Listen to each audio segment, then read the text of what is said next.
దళితులంటే ముఖ్యమంత్రి చంద్రబాబు నాయుడుకు చిన్నచూపు అని కర్నూలు వైసీపీ అధ్యక్షులు ఎస్వి మోహన్ రెడ్డి ఆరోపించారు. గురజాలలో దళితులపై జరుగుతున్న దాడులు, హత్యలను నిరసిస్తూ కర్నూలు అంబేద్కర్ విగ్రహం వద్ద నిరసన చేపట్టడం జరిగిందని ఆయన తెలిపారు. చూస్తూ ఎవరైనా ఎస్సీలుగా పుట్టాలనుకుంటారా అని చంద్రబాబు నాయుడు గతంలో వ్యాఖ్యానించారని, మొదటి నుంచి ఆయనకు దళితులంటే చిన్నచూపు అని ఆయన ఆవేదన వ్యక్తం చేశారు. వైఎస్ రాజశేఖర రెడ్డి ముఖ్యమంత్రిగా ఉన్నప్పటి నుంచి దళితులంతా ఆ కుటుంబం వైపే ఉంటారన్న కక్షతో కూటమి ప్రభుత్వం వారిపై వివక్ష చూపుతోందని అంటున్న ఎస్వి మోహన్ రెడ్డితో మా ప్రతినిధి మల్లికార్జున్ ఫేస్ టు ఫేస్. దళితులందరూ కూడా ధర్నా నిర్వహిస్తారని చెప్పుకోవచ్చు. ఈ ధర్నా కార్యక్రమానికి కూడా పూర్తి స్థాయిలో కర్నూలు జిల్లా అధ్యక్షుడు ఎస్వి మోహన్ రెడ్డి కూడా హాజరయ్యారు. సార్ చెప్పండి, ఇవాళ దళితులపై జరుగుతున్నటువంటి ఈ దాడిని మనం ఏ విధంగా చూడాలి సార్? చంద్రబాబు నాయుడు గారు మొదటి నుంచి దళిత వ్యతిరేకి.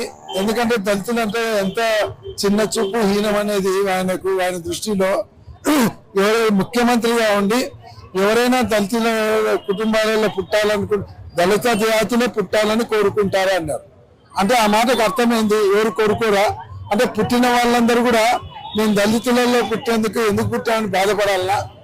ఏం మాట్లాడుతున్నా? ఒక ముఖ్యమంత్రిగా 70 సంవత్సరాల వయసు పెట్టుకొని అర్థం ఉండి మాట్లాడుతున్నారా?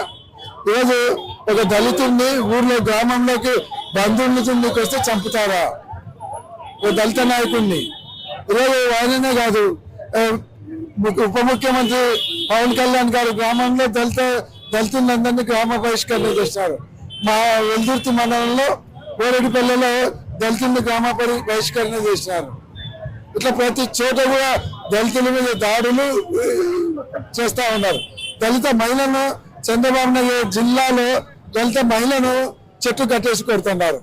మరి ఆమె మహాతల్లి హోమ్ మినిస్టర్ గారు దళిత మహిళ, దళితుల గురించి స్పీచ్ ఇచ్చేటువంటి మహాతల్లి హోమ్ మినిస్టర్ గారు మరి ఎక్కడున్నారో? ఆమె హోమ్ మినిస్టర్ అన్నప్పుడు దళితులకు రక్షణ లేకుండా పోతుంది, దళిత మహిళలకు రక్షణ లేకుండా పోతుంది. కాబట్టి ఈ రాష్ట్రంలో తెలుగుదేశం ఉన్న రోజులు దళితులకు రక్షణ లేదు అనేది మరొక్కసారి నిరూపితమైంది.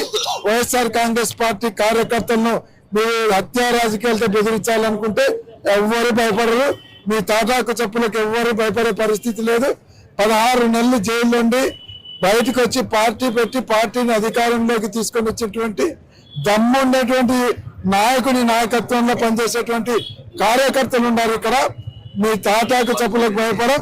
మీరు కనుక ఇట్లనే చేస్తే మా కార్యకర్తలు ఎదురు తిరిగి సహనం కోల్పోయి ఎదురు తిరిగితే మీరు తట్టుకోలేరని కూడా మీకు గుర్తు చేస్తా ఉన్నా. ఎందుకు నా దళితులపైన ఎందుకు కూటమి ప్రభుత్వం కక్ష కట్టిందంటారు? అడుగడుగునా కూడా దాడులు జరుగుతూ ఉన్నాయి. ఈరోజు హత్య కూడా జరిగినటువంటి పరిస్థితి మనం చూస్తున్నాం. ఎందుకు ఈ వివక్ష కొనసాగుతుందని? మొదటి నుంచి కూడా రాజశేఖర రెడ్డి గారు ఉన్నప్పటి నుంచి కూడా దళితులందరూ కూడా వైఎస్ఆర్ రాజశేఖర రెడ్డి కుటుంబానికి అభిమానులుగా మారిపోయినారు. ఎందుకంటే రాజశేఖర రెడ్డి గారు వచ్చిన తర్వాత దళితులందరూ కూడా న్యాయం చేసినారని ఆ కుటుంబానికి అందరూ సన్నిహితులుగా ఉన్నారు. కాబట్టి దళితులందరూ కూడా మా తెలుగుదేశానికి వ్యతిరేకులు, ఓటు వేయకూడదని, ఓటు వేయడం లేదని దళితుల మీద కక్ష కట్టి దళితులను హతమార్చే కార్యక్రమం పెట్టుకొని పోతా ఉన్నారు. ఎలా ముందుకెళ్ళబోతున్నారు? ఈ రోజు దళితుల నిరసనతో కాకుండా ఇంకా మునుముందు దళితులకు అండగా ప్రభుత్వం వైఎస్ఆర్సీపీ ఎలా ముందుకు సపోర్ట్ ఇవ్వబోతుంది? మా పార్టీ మా కార్యకర్తలను కాపాడుకుంటాం. దళితులందరినీ కూడా ఎవరికి ఎక్కడ ఇబ్బంది లేకుండా కాపాడుకుంటాం. ఈరోజు జగన్మోహన్ రెడ్డి గారు ఆ కుటుంబానికి ఆర్థిక సాయం కూడా చేసినారు.